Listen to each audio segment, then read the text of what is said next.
欢迎来到新闻频道，明星们很高兴您订阅了该频道。当174厘米谭健次和180厘米张晚意对比，才发现啥是演技带给男人的霸气。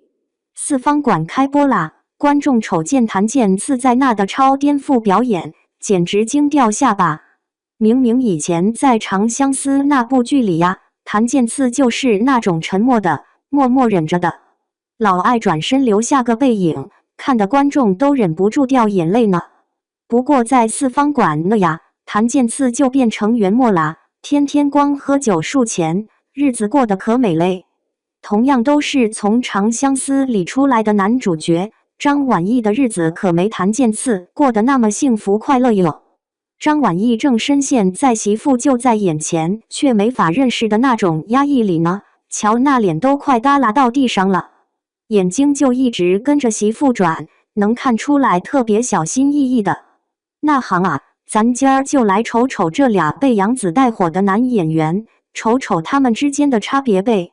谭健次四方馆，谭健次呢，算是从2010年就出道啦，可一直到2022年才靠着《猎罪图鉴》名气变大嘞。随后呢，2023年的《长相思》火起来啦。谭健次在那里面演的香柳可把好多人圈粉啦。其他男明星很难驾驭的白发造型，谭健次却能轻松搞定。不但这样啊，那剧里香柳和防风被这俩角色呀，可把不一样的感觉给演出来啦，都把观众给整得又哭又难受的。虽说今年播出的《长相思2》那叫一个被吐槽的厉害，都不成样子了。可香柳战死那依旧是整部剧里超亮眼的地方，把观众好多眼泪都给骗出来啦。这次的四方馆跟之前可不一样啦，不再是那种抑郁狂虐的风格了，走的是轻松又搞笑能下饭的路线呢。谭健次这次可豁出去啦，直接把撒泼打滚给演绝了，完全不顾偶像包袱啦。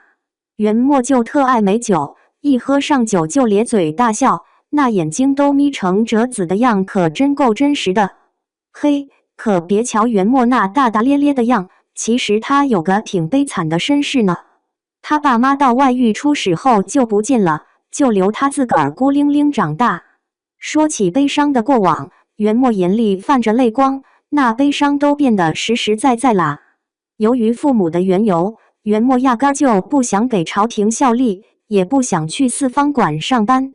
可就因为阿树仿造胭脂，把客人弄得脸烂了，那元末这个主人还被连累着进大牢啦。因此未能出狱，元末就只能应承去四方馆当个小吏，就算是将功抵过啦。谭健次这一段的演技超厉害，把各种情绪的转变都给演出来啦。在大牢里关了好些天的元末都快疯魔啦，那拿着碗要饭的模样，简直把疯癫乞丐的精髓给演绝了。终于吃上烤鸡啦，那激动的心情呀，直接就写在脸上啦，皱着眉撅着嘴，跟个孩子似的，可感动啦。不过呢，等真回了家，瞅见害自己进监狱的阿树，元末那心里也是满肚子气呀。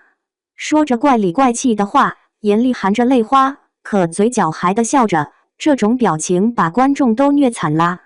谭健次这一段表演呀，算是用乐景来衬托哀愁呢，把弹幕上的观众都给感染到啦。上班那痛苦呀，真的是只有上过班的人才晓得呢。不过呀，那俩人的别扭没咋持续，基本上一天就和好了，观众对这进度挺满意的。阿树遭人暗算中了毒针，元都没顾上脸面出去找他那小魔女呢，可俩人就因为骆驼给错过了。观众对这种强行错过挺无语的呀，但要是为了引出后面的浪漫剧情，那观众就忍忍呗。元末因为找不到人，就跑去大街上放烟花啦。阿树给那俩人卧室的帘子就跟炸开的烟花似的，他就用这招找人，还挺有那浪漫甜剧的味儿呢。嘿，虽说刚开始俩人找的时候那氛围挺足的，可等到真碰面了，反倒没啥气氛啦。归根结底呀，身高差距、体型差距那才是塑造 CP 感的绝佳法宝呢。就谭健次和周依然他俩这身高差呀，公主抱的时候看着可一点儿都不浪漫，反倒显得挺吃力的。相较于那啥，周依然和于适在另外一部剧里，那 CP 感可强多啦。并且呀，四方馆那感情线发展简直太突然啦，观众都不明白咋回事呢。第7集俩人就黏糊到一块儿啦。主要就是周依然算不上啥特别惊艳的大美女，观众也觉着她没展现出啥能让人立马就爱上的特点呢。张晚意柳州记，要是说谭健次在四方馆里，那可真是实现了形象的大颠覆，就跟完全变了个人似的。嘿，那啥，张晚意在柳州记里的表演呀，简直就没啥变化呗。在长相思中呀，枪玄那可是个特别扭曲又隐忍的帝王呢，脑子里满是他那妹妹。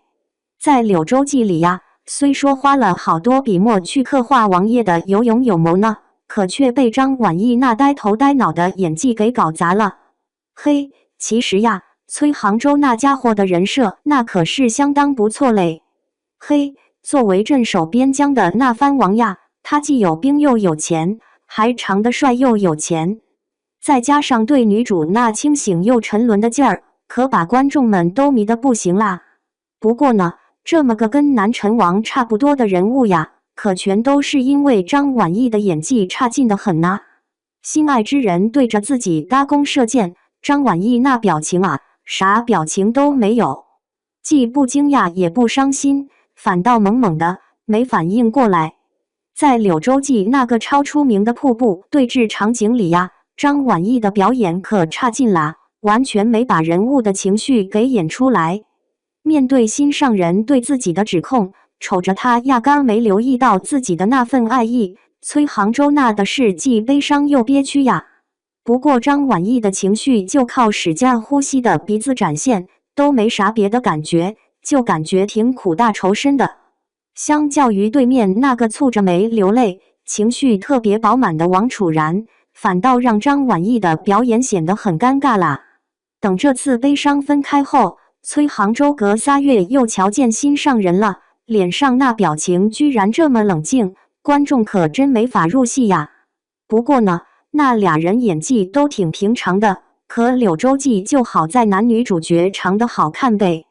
张晚意虽说演技偶尔会不太稳当，但她不愣的时候，颜值还是挺行的。尤其是那两人在浴室里那超顺滑的共浴背后捅刀子的戏份呀，简直氛围感爆棚。四方馆跟柳州记那隔空较量呀，从热度方面看呢，是四方馆更胜一筹啦。毕竟呀，探案的那种群像剧更受观众待见呢。不过呢，身为从同一部大火剧里出来的男演员呀，张晚意的戏路还有演技，那简直都属于问题比较大的区域啦。张晚意老是那套一成不变的古装晚发造型，观众都瞅得快烦啦。从长相思到柳州记，再有待播的锦绣安宁，能说呀，除了女主角不同，张晚意那可是从表演到造型全都是一模一样的复制过来的。相较于其他人，谭健次在形象以及偶像包袱方面，那可是有着很大的变化呢。对于谭健次和张晚意他俩未来的发展，你更倾向于看好谁呀？